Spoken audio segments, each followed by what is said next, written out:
Emerson da Cruz Inácio é professor associado da Universidade de São Paulo desde 2006 e bolsista de produtividade em pesquisa do Conselho Nacional de Desenvolvimento Científico e Tecnológico. É autor da Herança Invisível, Ecos da Literatura Viva na Poesia de Alberto, é coautor de Retratos do Brasil Homossexual e autor de vários artigos e ensaios publicados em revistas brasileiras e estrangeiras. É membro da linha Intersexualidades do Instituto de Literatura Comparada Margarida Loza.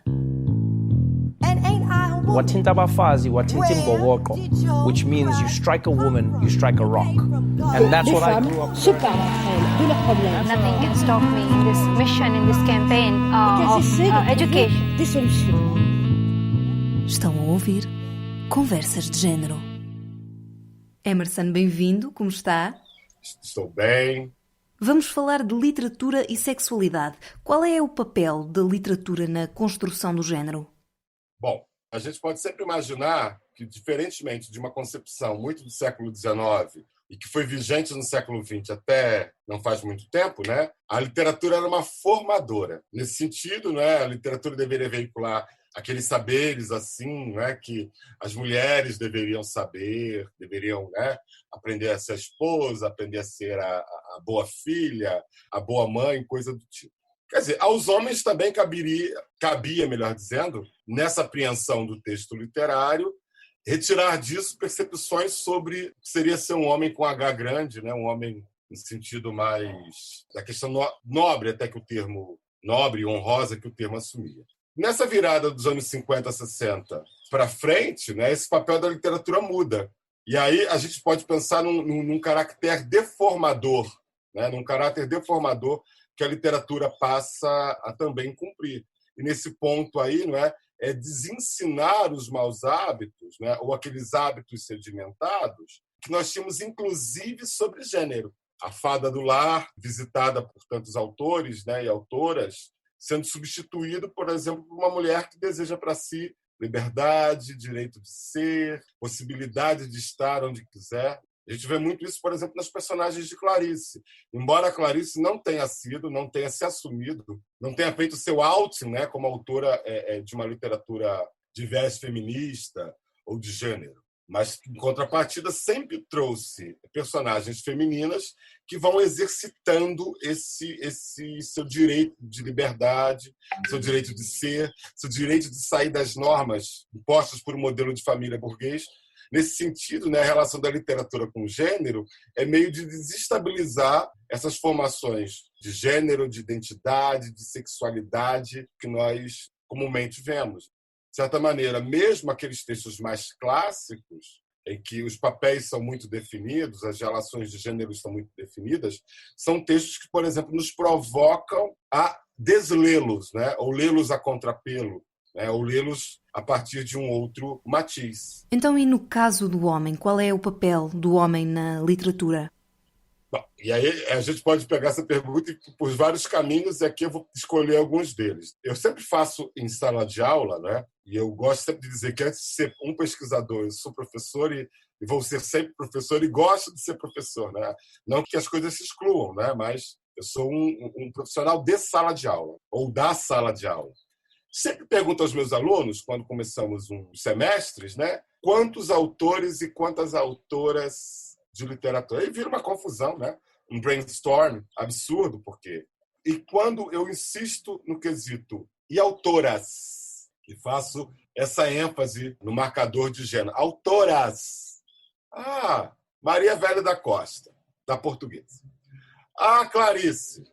E a coisa não chega, por exemplo, a completar os 10 dedos das mãos. Ou seja, a partir dessa provocação, eu quero levar os meus alunos a compreenderem que a literatura, tal qual nós a conhecemos, ela foi composta por homens.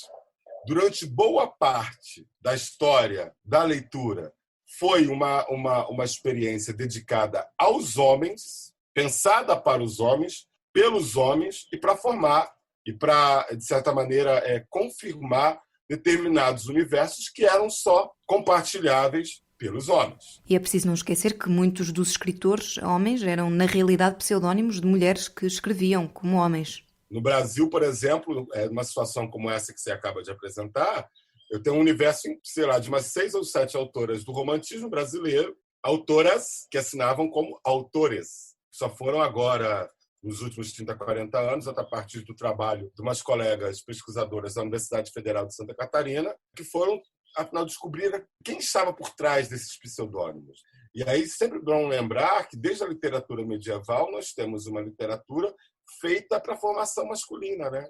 A arte de cavalgar, boa cavalariça, boa andança, enfim, tem várias traduções, né, desse título, e que se ensina, né, ao homem a nobreza. Se ensina ao homem como ser o cavaleiro, né, como ser gentil com as damas, de como se comportar, de como ser, né, esse homem com H grande, com H maiúsculo, de quem eu falava ainda há pouco.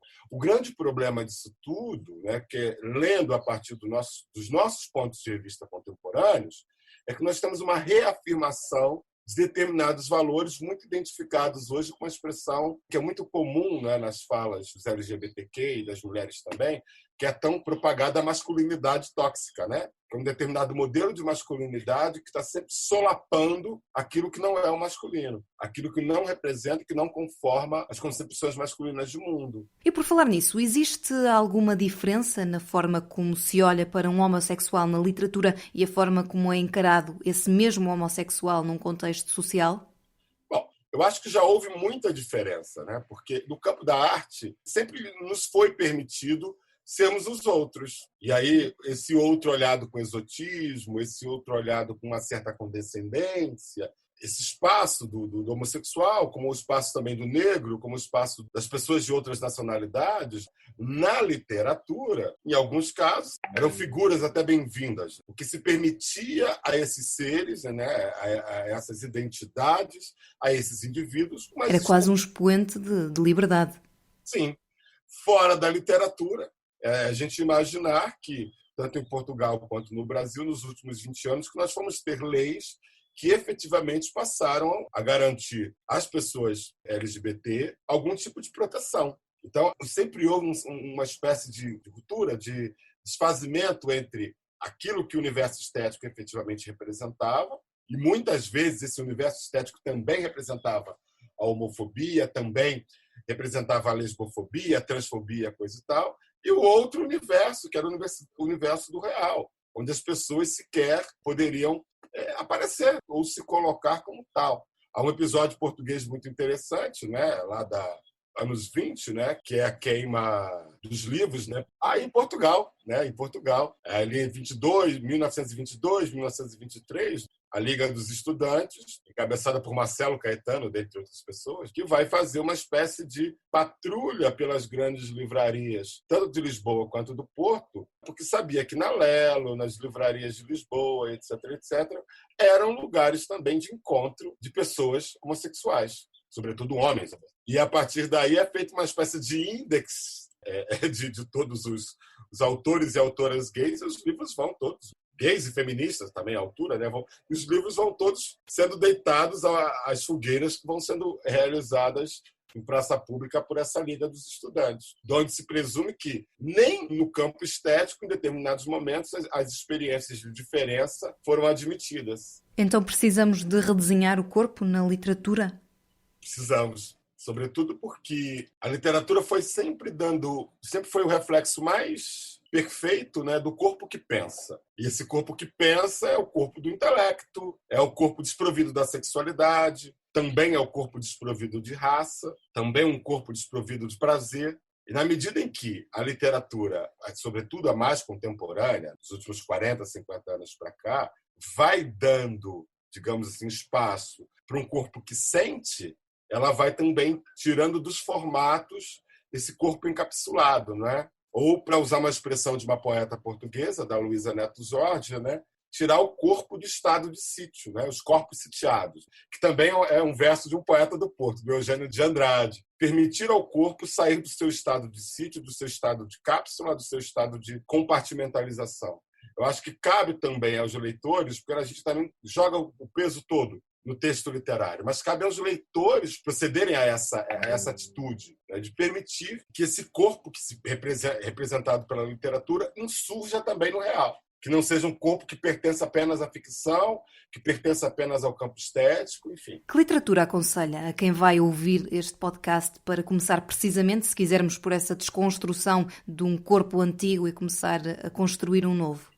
Olha, são muitos os exemplos. Eu vou dar alguns acessíveis. Há na literatura brasileira contemporânea autoras e autores, dentre os quais eu chamo a atenção para uma autora negra, já um tanto quanto conhecida em Portugal, que é Conceição Evaristo, né?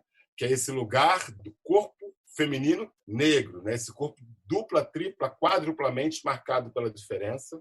Um outro autor brasileiro também, Marcelino Freire, cuja obra já é bastante extensa, não sei se já está publicado em Portugal, mas enfim, que é fazer aí se aproximar várias experiências de estranheza, digamos assim. É o corpo das bichas mais pobres, das lésbicas mais pobres, são corpos negros, são corpos, né, que estão sendo continuamente solapados, né, e experiências absurdas múltiplas, né, a que esses corpos são submetidos continuamente. Muito recente, esse é um texto de 2018, 2017, por aí, chama-se O Sol na Cabeça, de Giovanni Martins, que aí já é uma outra ambiência, né? São um conjunto de contos que podem ser lidos como contos, podem ser lidos como capítulos de um romance, e é o corpo periférico mesmo, né? E aí uma linguagem baseada nos socioletos das favelas cariocas, os processos de exclusão e de pobreza. E o interessante é que são corpos em conflito, né? É o poder público impedindo que esse corpo frequente as praias, é o poder público impondo a fome, né? As condições que vão gerar fome, que vão gerar exclusão. E ainda assim os corpos querem fluir. Na literatura portuguesa, eu acho que é algo incontornável nos últimos anos, a leitura de novas cartas portuguesas, né? Maria Velho da Costa, Maria Teresa Horta e Maria Isabel Barreno. Uma edição que, inclusive, foi feita aí na universidade pelas colegas Ana Luísa Amaral e Marinella, dentre outras. A leitura do Alberto, que é um corpo muito anos 70, mas é um corpo que se pretendia ainda revolucionário, né? Um corpo que queria sair daquelas normas todas que lhes foram impostas pelo salazarismo e pelos regimes ditatoriais. Acho que desler o Eugênio de Andrade, não é? Eu acho que o Eugênio é interessantíssimo porque eu já fiz um grupo de estudos uns anos atrás só com o Eugênio e não tinha referenciais de gênero, toda desprovida de referenciais, de marcadores de gêneros, quais fossem, né? E talvez ler o Eugênio por um viés de uma dicção homoerótica ou de um desejo dos homens por outros homens, ou mesmo das mulheres por outras mulheres. Por que não? Por que nós temos que ler um poeta do gênero masculino, ler a sua poesia na dicção masculina também? A gente pode fazer o contrário, né? A poesia, em particular, é um espaço em que as potências e as possibilidades de escrita e de leitura são múltiplas. Há uma poesia, aliás, uma literatura muito marcada pela experiência de um corpo racial, né, de um corpo negro, escrito por autoras e autores negros, por pessoas negras, em Portugal, em curso nesse momento. Talvez o maior expoente seja de Jaimira de Almeida Pereira, né, Esse Cabelo, mas nós temos, por exemplo, a Raquel Lima, nós temos, por exemplo, a Yara Monteiro, nós temos esses corpos, por exemplo, que vão habitando a obra do Ricardo Adolfo, não é? Esses corpos da crise, da troika, não é? São os corpos mais empobrecidos, são os corpos que a gente não sabe direito se são brancos, se são negros, porque a pobreza atingiu a todos, né? O empobrecimento atingiu a todos, né? Mas são corpos que, por exemplo, são corpos de prazer. É bom lembrar disso, né? Que tanto esses corpos que eu percebo agora nessa literatura de assinatura negra produzida em Portugal, por pessoas negras portuguesas, é sempre bom lembrar, eu faço questão de frisar isso, são corpos que se querem em liberdade. Querem o direito de serem gays, querem o direito de serem negros, querem o direito de serem o que quiserem, né? Até de não serem, que é importante dizer isso, né? A gente também tem aí, nessa história toda, o direito de não ser nada, ou ser tudo, já diria a pessoa. Emerson, obrigada. De nada.